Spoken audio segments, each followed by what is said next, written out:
Казакстандык зоологдор Элберстин ар бир кадамын көзөмөлдөөнүн инновациялык ыкмасын ойлоп табышты. Эми бул жырткычты спутник телеметриянын жардамы менен байкоого болот. Ушул убакка чейин фото капкан элбирстерди издөөнүн бирден бир жолу болгон. Айта кетсек, акыркы 30 жылда ак элбирстин саны 2 эсеге көбөйгөн. Бүгүнкү күндө өлкөнүн аймагында 180 элбирс жашайт. Алардын 120сы өзгөчө корголуучу улуттук парктарда жана коруктарда сакталган.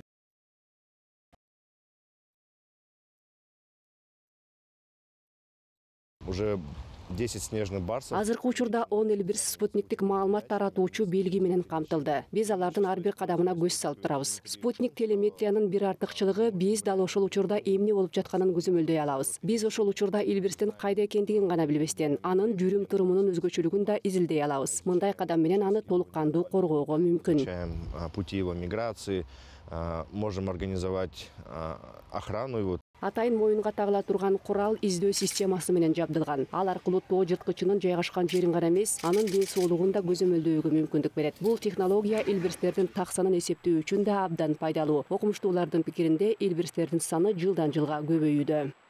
В институте зоологии создан криобанк.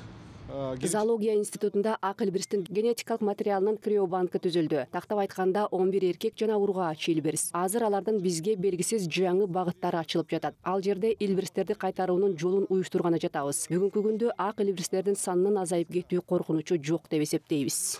Численности или в общем потери как вида мы не отмечаем.